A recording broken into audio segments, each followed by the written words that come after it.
the website, so you can watch the full clips. And yeah. And any questions? Okay. I guess it's not necessary. I can speak louder. So.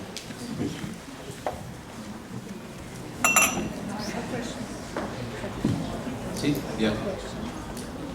Okay. First of all, thank you for putting a photo with me. I feel like a part of the project. I mean, not this one. If you go to the fifth slide, I'm on the photo. So thank you very much for it.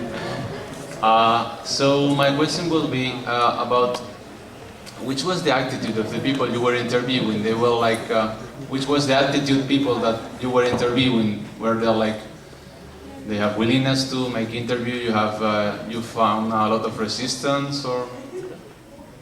Yeah, I think most of the people I was very surprised at how many people actually emailed us back and how many professionals were willing to take the time to interview graduate students. So for me, I felt very welcoming and comfortable interviewing these professionals.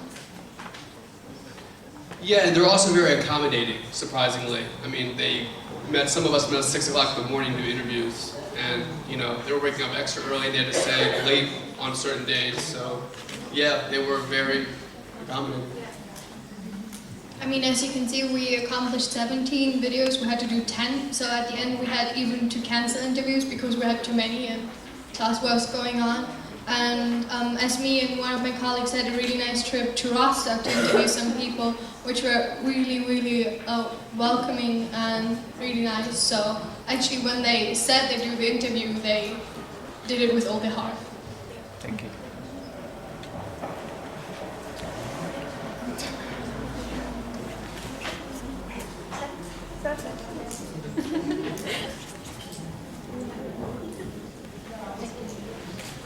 Thank you for your presentation and for your nice pictures. Yeah, how are you planning to use this network that you have created? Because you have met a lot of people working in EU affairs. I think it's a great opportunity for all of us, actually.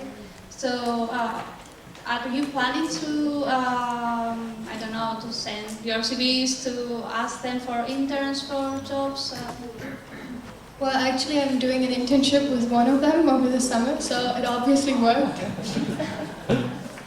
I definitely plan on networking, and even if I don't want to stay in Bremen or I don't see myself in Brussels, which almost all of our interviews were conducted, I think everybody has networks, everybody has opportunities, and if they were so kind to let us share their time with them, I hope that they'll at least consider networking it with me as well. So I do plan on taking that into account.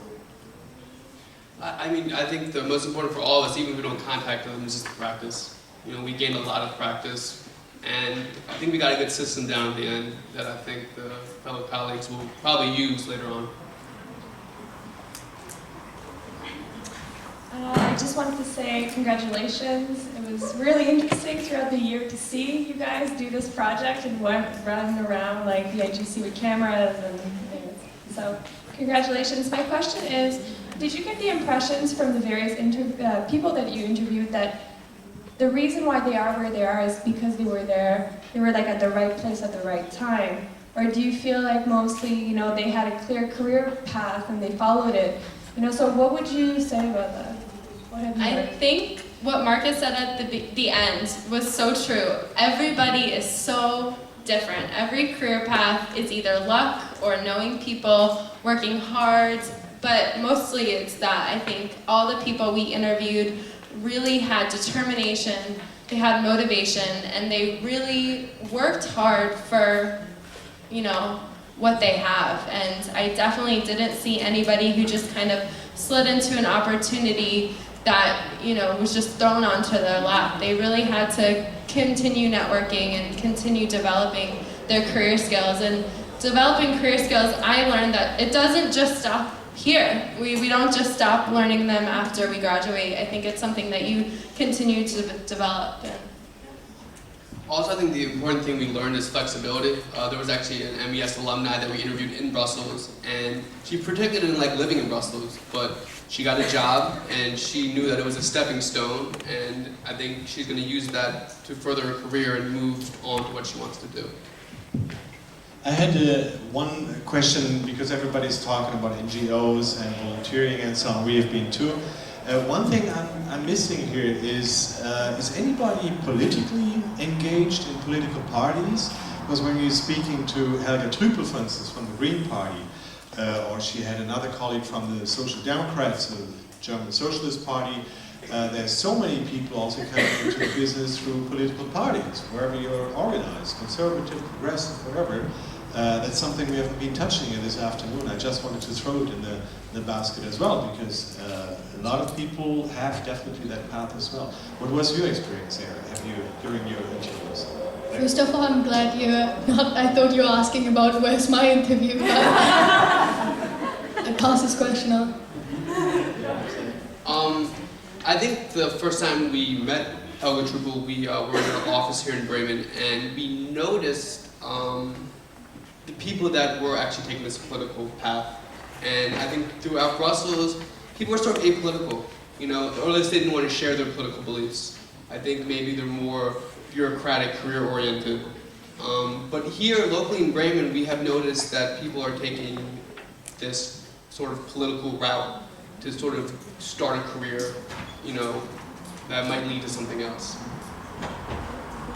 I'm from Washington, D.C., so that's probably why I moved away from Washington, D.C. Yeah, so I would think so. We actually, Helga Trüppel, one of her, I guess, secretaries or her interns was actually SPD. So, you know, we can kind of see that, unlike where I'm from, Washington, D.C., it's not so blue and red, as we would say. And we also did a seminar in Berlin, and one of the speakers actually had the same thing. He just graduated from school in London, and he just got this job by luck. And he's not even part of the party that he's doing he's a researcher, I guess. And he seems that, you know, he gave us very encouraging remarks while we were there to, you know, go move to Berlin and, you know, and do these things, and, you know, with a little persistence, you can probably get there. Any other questions? So then, thank you very much for listening. Oh, no,